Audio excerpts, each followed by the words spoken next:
मात्र गुजरात नहीं राजस्थान में पण धोधमार वरसाद है। राजस्थान टोंक जिला में भारे वरसाद बाद अनेक गामों में पूर जेवी स्थितिनुं निर्माण थयुं छे। अहीं राहोली गाम में डेम तूटवाथी गाम में पाणी घुसी गयुं। अचानक पाणीनो प्रवाह आववाथी घरों अने दुकानों 6 फूट सुधी पाणीथी भराई गया। वरसादी पाणी भराई जवाथी करोड़ोनुं नुकसान थयुं। पाणीना जोरदार प्रवाह में घणा पशुओं पण तणाया। घरों दुकानों में पाणी भराई जवाथी सामान वरसादना पाणी में डूबी गयो। प्रशासने राहत अने बचावनी कामगीरी युद्धना धोरणे आरंभी। तो सवाई माधोपुर जिल्लो जे राजस्थाननो महत्वपूर्ण जिल्लो छे त्यां पण अत्यारे पूरनी स्थिति छे। छेल्ला 3 दिवसमां भारे वरसादने पगले जिल्लाना घणा गामडाओ पाणीथी भराई गया छे। लगभग 1.5 डजन गामो पूरनी चपेटमां छे। खास करीने सुरवाल डेम ओवरफ्लो थवाने कारणे डेमना नीचाणवाळा विસ્તારમાં आवेला आखा गामडाओ पाणीथी भराई गया छे। विસ્તારમાં पाणीनो भराવો એટલો છે કે ગામ હોય, ઘર હોય, રસ્તા હોય કે ખેતરો બધે જ પાણી છે। જિલ્લામાં ભારે વરસાદને પગલે 1.5 ડઝનથી વધુ ગામોની હાલત ખરાબ છે। આખું ગામ પૂરથી ખરાબ રીતે પ્રભાવિત થયું છે અને આવી સ્થિતિમાં આ ગામના લોકો ભારે સમસ્યાઓનો સામનો કરી રહ્યા છે। ચોમાસાની આફતથી લોકોનું બધું જ બરબાદ થઈ રહ્યું છે। અહીં સવાઈ માધોપુરનો આ ખાસ જે રિપોર્ટ જે છે અમે આપને બતાવી રહ્યા છીએ, કારણ કે અહીંયા ટ્રેનો જે છે એ પણ પ્રભાવિત થઈ છે। तो टोंक जिल्ला में 2 दिवसथी पड़ी रहेला भारे वरसादने कारणे बनास नदीनो प्रवाह झड़पी बन्यो छे। 2 दिवस पहेलानी सरखामणीमां बनास नदीमां पाणीनी आवक झड़पथी वधी छे। बिसलपुर डेमना 6 दरवाजा खोलीने पाणीनो सतत निकाल थई रह्यो छे। पाणीनुं स्तर संपूर्ण भरावा उपरांत बनास नदीमां पाणी छोडवामां आवी रह्युं छे। बिसलपुर डेमना 6 दरवाजामांथी 30,000 क्यूसेक पाणीनो निकाल करवामां आव्यो। ए ज पाणी त्रिवेणीथी आवी रह्युं छे अने त्रिवेणी 3.90 मीटरना उछाळा साथे वही रही छे।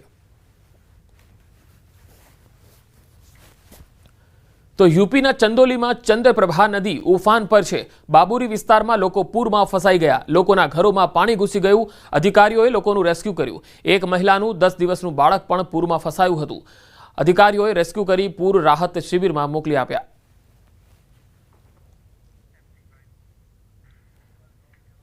तो मध्यप्रदेशना मंडला जिल्ला में सतत वरसादने कारणे नाळामां पाणीनो प्रवाह वध्यो हतो। ग्रामजनो पोतानो जीव जोखममां मूकीने नाळा पार करता जोवा मळ्या।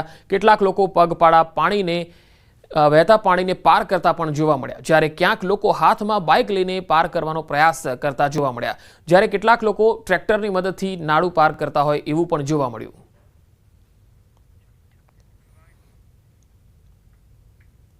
छत्तीसगढ़ में सतत वरसादने कारणे नदीओ अने नाळाओमां पाणीनो जोरदार प्रवाह है। मंडलाना डिंडोरी अनूपपुर में स्थिति वकरी रही है। सतत वरसादने कारणे नर्मदा नदीनुं जलस्तर खूब ज वध्युं छे। नर्मदा नदीनुं पाणी भयजनक सपाटीने वटावी गयुं छे। नानो राप्ता पुल संपूर्णपणे डूबी गयो छे। पुल उपरथी लगभग 2 फूट पाणी वही रह्युं छे। लोको आ पुल पर चालवा माटे आवता हता। हवे पुलनी बंने बाजू बेरिकेड लगावी देवाया छे। नर्मदा नदीना जळस्तरमां વધારાને पगले माहिष्मती घाट पासे बनेला नाना मंदिरो पण पाणीमां डूबी गया है।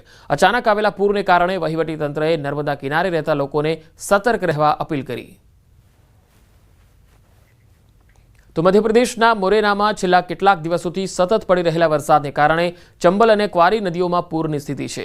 1 डजनथी वधु गामना रસ્તાઓ संपूर्णपणे बंध छे। मंदिરના મેળામાં हाजरी आपवा आवेला श्रद्धाळुओ मंदिरमां ज फसाई गया, जेमने एसडीआरएफनी टीमे बचावी सलामत स्थळे लई गया। चंबल नदीमां अचानक आवेला पूरने कारणे चंबल नदी भयना निशानथी 1 मीटर ऊपर पहोंची गई हती। तो छेल्ला 3 दिवसथी झारखंडना सिमडेगामां सतत वरसाद वरसता एक तरफ जनजीवन खोरवायुं छे, तो बीजी तरफ तेणे सिमडेगाना कुदरती सौंदर्यमां पण वधारो कर्यो छे। वरसादने कारणे सिमडेगाना पर्यटन स्थळो दानागद्दी, राजाडेरा अने केलाघाटमां पाणीनुं स्तर नोंधपात्र वध्युं छे। एक तरफ पाणीना स्तरमां વધારાને पगले सिमडेगाना दानागद्दीनी शंख नदी पूरमां छे अने ते तेनी सुंदर शैलीमां वही रही छे। तो बीजी तरफ 2 पर्वतोथी घेरायेलो केलाघाट डेम संपूर्णपणे खीली रह्यो छे।